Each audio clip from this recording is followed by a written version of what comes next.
Hi, I'm finally getting back to my Shimano 105 12-speed upgrade. In past videos, you'd seen me taking apart a Shimano 5800 shifter, well, this particular one. But the problem is that somebody followed my Thingiverse um, uh, directions and actually tried to build it for himself. But the problem is that he used a Shimano Ultegra next generation, the R8000 shifter. And the problem is that, it is just slightly different. I'm going, that is interesting. You know what? I'm interested in that. So I think I will try it myself. I cheaped out and got the Shimano actually 105, so R7000 right-hand assembly. And so it came in the mail last week. I'm finally getting around to it. So let's go ahead and take it apart.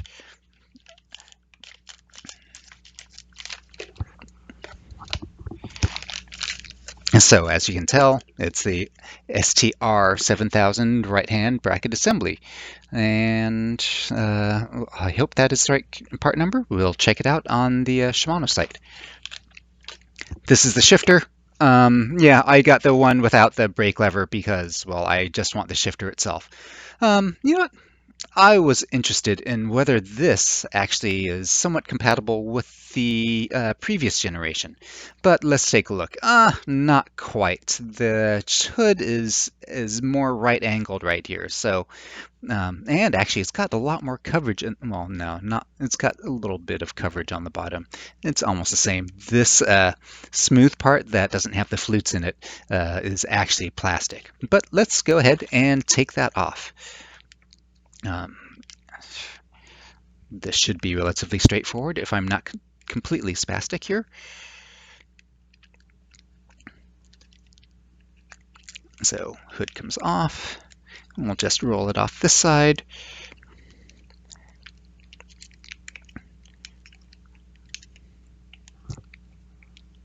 And sorry about the focus going in and out. I'm just leaving this thing on autofocus, and well, it's probably going to be a pain. So, I mean, at least the levers, the actuation of it looks about the same. But if you look in here closely, you'll see that there's this spring that is not on the original. So, well, let's go ahead and take this apart. And first of all, oh, well, that screwdriver's too short. Let's go in with another one. Go through over here and first unscrew this part.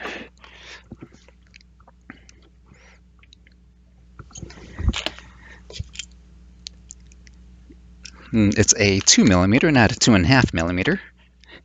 So what I'm doing is I'm loosening the reach adjustment bolts, which is where the brake would actually normally hit. Loosen that. That gives a clear shot to the screw. Loosen that. It comes out. It goes off to the side. What else? What was the other screw in here? Ah, yes, this one back here. So we will press out the pin. And yes, it's relatively simple. And we'll get a bit to unscrew that part. This is probably the completely wrong tool for taking this off, but you know what? It worked last time. So let's let's take the bottom part off first. So bottom cover, unscrew that. Slight difference in screws. This is a machine screw. This is more a sort of self-tapping screw from the front part. And look, this is actually a single piece instead of on the 5800 where it was actually two pieces. So we can actually see in here, and well, let's dig in farther. So we're just unscrewing the back bolt.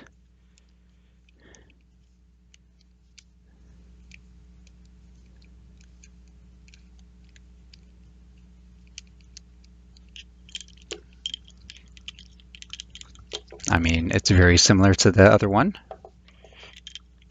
And now, last bit is to use a 1.5 millimeter Allen wrench. Just loosen this like half a turn, and the shifter comes out. Now the fun part is, I'm just going to get a paper towel and wipe this thing off. Well, it's adequately greased. It's not like this thing has ever been used before anyway. Did I actually go through the shifting on it? I don't know. Well, let's take a look at this. I'm just going to hold this here.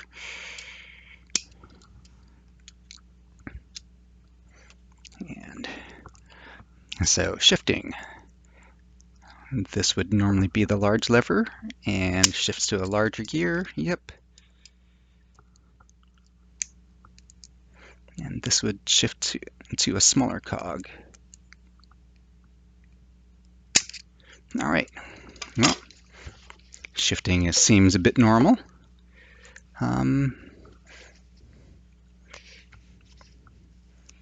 And so a lot of this stuff actually looks the same as before. It looks like, so it just looks like this return spring has, well, an extra spring. We take a look at this, we've got 1, 2, 3 springs here, we've got 1, 2, 3 springs here, and then this spring on the outside. Oh, that's what the difference is. Let's see. That spring is, well, this is one end of the spring. It goes around and then over here, and so it's trying to pull it. Well, I mean, it's pulling the lever to its normal position.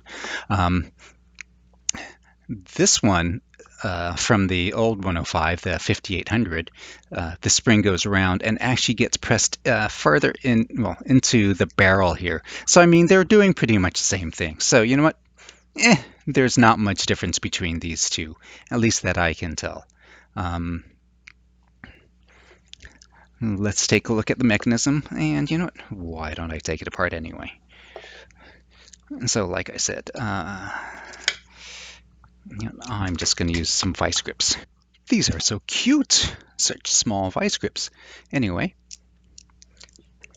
let's just use this to hold it in place.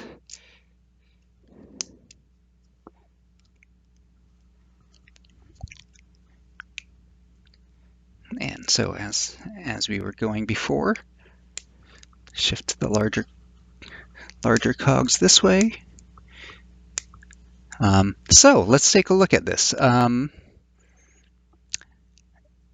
These are a lot thicker teeth than on the previous one here. These are the teeth from the original one. You see that these are a lot sharper than the ones over here. That's interesting, but you know what? That doesn't mean that much. We're mostly worried about the spacing on these things. So what this just means is that, well, there's just a lot more reinforcement. So these things can take more impact. Not like it really matters, because I mean, I don't know. This metal is, I think it's strong enough as it is right here. But well, Shimano has improved it a little bit. So let's go through the shifting mechanism again. When you're shifting to a larger cog, you push this thing, and what's happening is that this pawl on the bottom is engaging in on this gear ring. That is the smaller one, and wow, it's got a cute little tab on there. Anyway, and so it's pushing, and so it just pushes the larger cog, also the larger gear ring, and lifts and pushes this pawl. Well, pushing it, that pawl goes up, and then catches, and then you let go. Or you can do multiple gears at once. And to shift down, what happens is you press this lever, and what happens is it lifts this pawl so that it's no longer so that it can go backwards.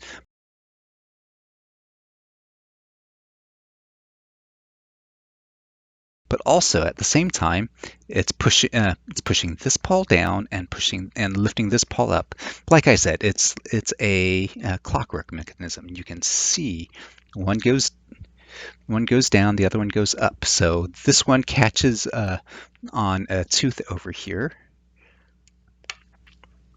and then lets this one, and then so this catches on the tooth over here as it's pushing this way, and then let's see, what goes on. And then this one lifts up to let it go, and then that catches on the next one. The interesting thing is, look at this. They are lined up. So the interesting thing is that what's happening is this pawl is catching on the forward. I called it the secondary gear ring, versus on this one, it actually caught on the primary gear ring, because the secondary gear ring actually doesn't necessarily have teeth right there. That is very interesting. So, and that's why I think there's a discontinuity. There's some teeth here, and then there's a looks like almost a half tooth, and then it's actually taller over there. Yeah, so that's when it's gone through most of its range. This might make converting to a 12 speed a bit more of a challenge. Also, this piece is well, is short. It doesn't matter, I guess. I forget which side oh, I see. I had filed down the what is it called?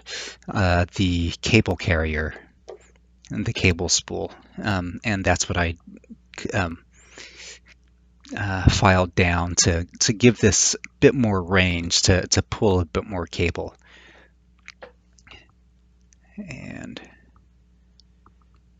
But I mean, so this is at its it's on its largest cog. Then this lifts up, catches, and then there's the really large cogs there. Large cogs, large teeth. And so look, these actually start to line up right here. So everything needs to get aligned, huh? That is interesting. It's not like it really matters, because this is only catching on these teeth, not these teeth over here. Do I really want to take the rest of this thing apart? It's pretty much the same as this other one here, but let's go ahead. So the fun part about this is that it doesn't look like this has been staked, so you can just unscrew to get this off. Maybe it has been staked a little bit, but what am I doing? I'm forcing it.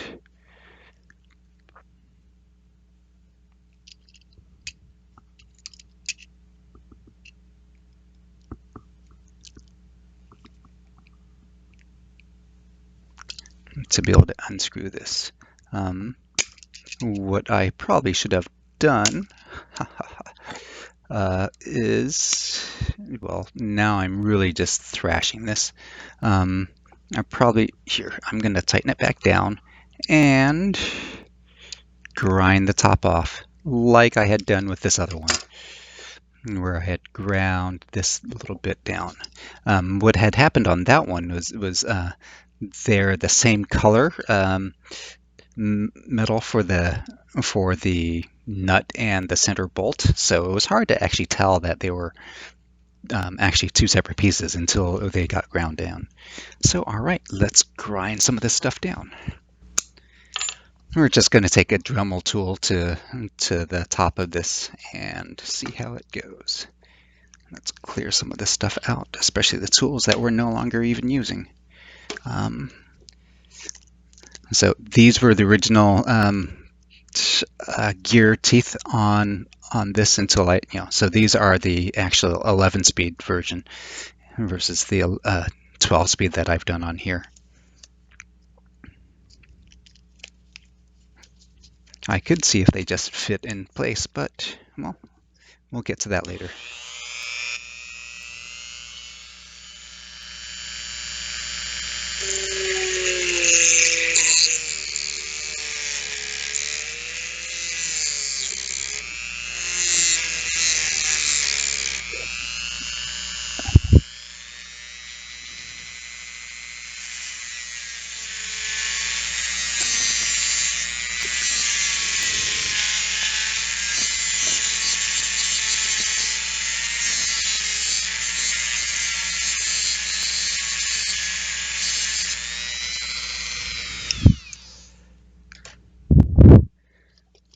Let's see if that made things easier to pull off.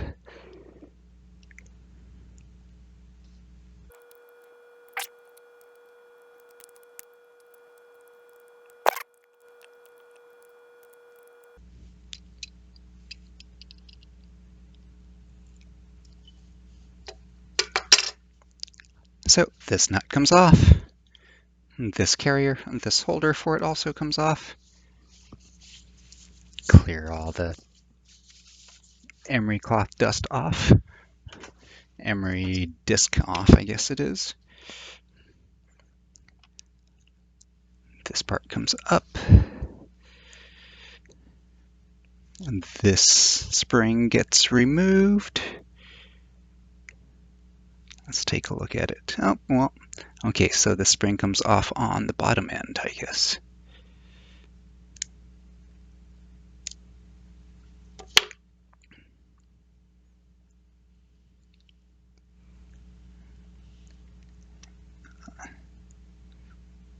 So spring comes out.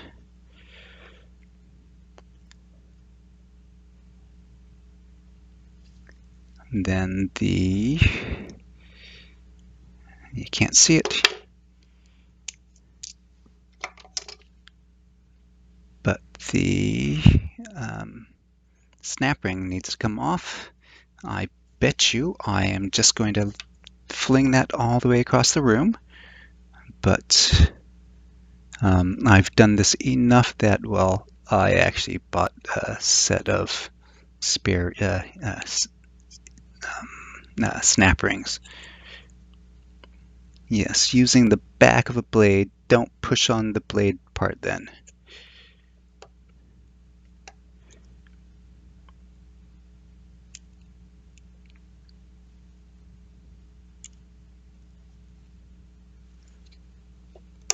Trying to push it down. Oh, it didn't go flying too far. Good. Of course, now it just stuck to my finger. And now what you can do is this part pulls up. That spring went flying. That spring was actually holding onto here. So that end that hooked onto there. The other end of it went through, I believe, that slotted hole. But here, let's take this other piece off. I am going to make sure that, hey, look, it goes in here. So keep those together. This thing comes up. And actually, oh, there's this extra pawl here. Oh no, that pawl goes with the secondary gear again, or secondary, gear ring. And one more spring. Loosen that up. Lift that out. Also, this pawl went over here on this thing, and we'll see which direction it actually goes anyway. Now the fun part is this usual piece where I need to pull this apart by pulling that circlip out first. And again, clean off.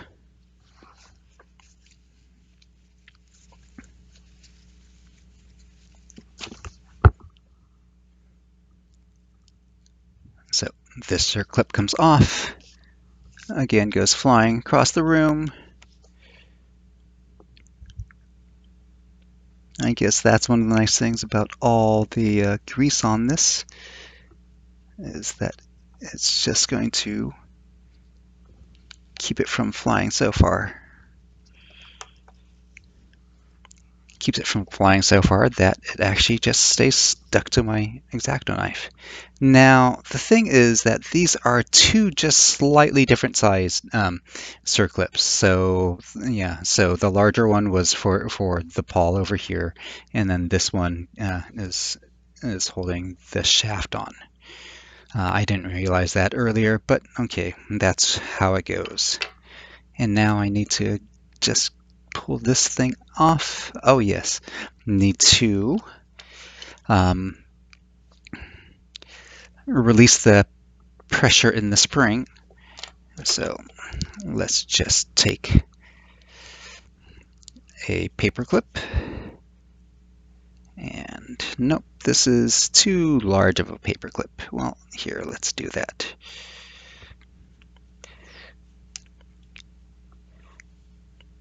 It's pushed a little bit over.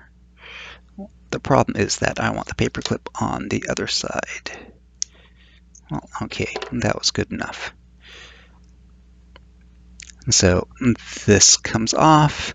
I don't want to pull these springs off because just getting the, so there's a spring for the secondary pawl. There's this giant spring for the primary pawl. And you know, trying to get that secondary pawl on is just a bit of a pain, so I'm not going to deal with that. All right, here's a separator piece. Oh, wow, the separator piece went under. Well, okay, it goes in the bushing. So this, clean this stuff off again. Well, lots of grease on here.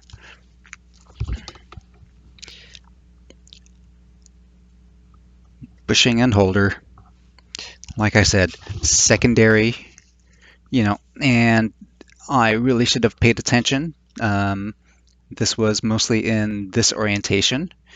You can see that, you know, there's a lot of large teeth on this. So let's actually count. You know, for you know, it's an 11 speed, so it's 1, 2, 3, 4, 5, 6, 7, 8, 9. Huh, that is interesting, huh? Let's see about this. So a pawl would catch here 1, 2, 3, 4, 5, 6, 7, 8, 9, 10, and 11, that little bit. Let's go through this again. So a pawl would catch here 1, 2, 3, 4, 5, 6, 7, 8, 9. That is funny. So what happened to the last two clicks? Well, we'll see and take a look at it later. And let's take a look at, so there's one other spring over here. And yes, this bushing can just go through here. And there's this.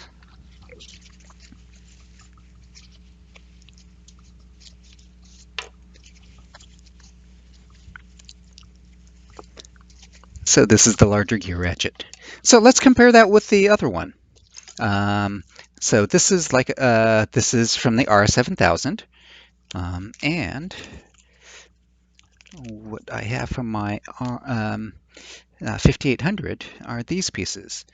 This washer is not actually even used in here. I wonder, are these about the same thickness then? Actually, yeah, they're about the same thickness there. And this is actually marginally thicker, which is why you don't need this other spacer here. But so let's take a look at them.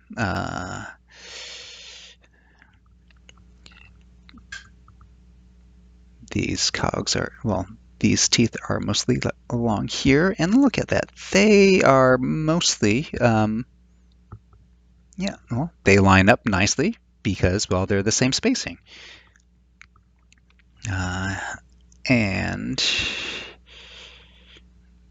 so these little teeth are the ones that we're catching to push the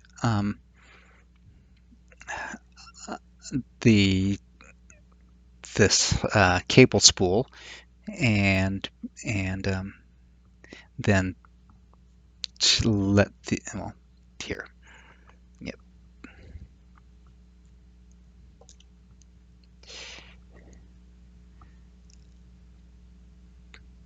Believe it was more like this orientation. Maybe even like this. No, I think it was more like this.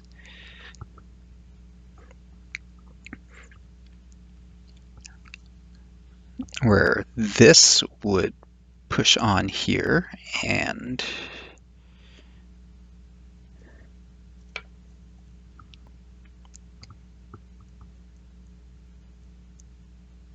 yep, so that's about the right orientation.